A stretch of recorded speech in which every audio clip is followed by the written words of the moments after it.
Hello friend, welcome to our YouTube channel Only Mathstick।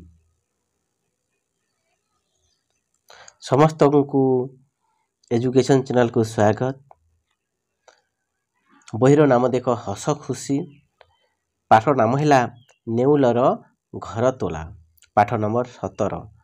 ସର୍ବପ୍ରଥମେ ତ ପିଲାମାନେ ସମସ୍ତେ ଏହି ଚ୍ୟାନେଲକୁ ସବସ୍କ୍ରାଇବ୍ କର, କାହିଁକି ନା ତୁମେମାନେ ଏହି ଚ୍ୟାନେଲ ମାଧ୍ୟମରେ ଏମିତି ଅନେକ ଏଜୁକେସନ୍ ଭିଡ଼ିଓ ଦେଖିବାକୁ ପାଇବ। ତାହେଲେ ଚାଲ ସମୟ ଅତିବାହିତ ନ କରିକି ଆମେ ଚାଲ ପାଠଟି ଆରମ୍ଭ କରିବା। ନେଉଲର ଘର ତୋଲା।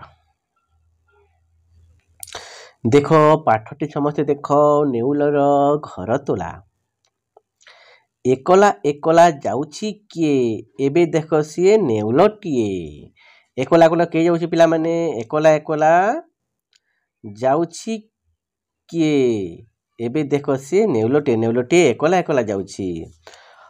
ଅଢ଼େଇ କିଲୋର ଶେଉଳ, ହାତେ ଧରି ଚାଲେ ନେଉଳ। ଅଢ଼େଇ କିଲୋର ଶେଉଳ ମାସ କିଏ ହାତରେ କିଏ ଧରିକି ଚାଲୁଛି? ନେଉଳ ଧରିକି ଚାଲୁଛି। ଦେଖିଲ କ'ଣ ଲେଖିଥିଲା? ଅଢ଼େଇ କିଲୋର ଶେଉଳ ହାତେ ଧରି ଚାଲେ ନେଉଳ। ଅଢ଼େଇ କିଲୋର ଶେଉଳ ହାତରେ ନେଉଳ ଧରିକି ଯାଉଛି। ଏବେ ଡାକିବ ସେ ବଢ଼େଇ, ନିଜ ଘର ଦେବ ଗଢ଼େଇ।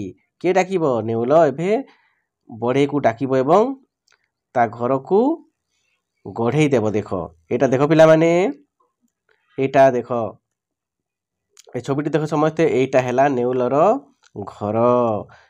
ସେ କାହାକୁ ଡାକିଛି? ସେ ବଢ଼େଇକୁ ଡାକିଛି ଏବଂ ତା ଘରକୁ ଗଢ଼ଉଛି ବା ତିଆରି କରୁଛି। ବୁଝିଲ? ଏଇଟା ଦେଖ, ଏଇଟା ସେଇ ନେଉଳ ହାତରେ କେତେ କିଲୋର ଧରିଛି?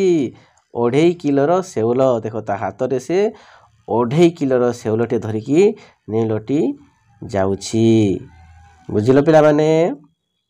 ତୁମମାନଙ୍କୁ ଏହି ପାଠଟି ପସନ୍ଦ ଲାଗିଥିଲେ ଭିଡ଼ିଓକୁ ଲାଇକ୍ କରିବ, ସେୟାର କରିବ ଏବଂ କେମିତି ଲାଗିଲା କମେଣ୍ଟ କରିକି ଜଣାଇବ।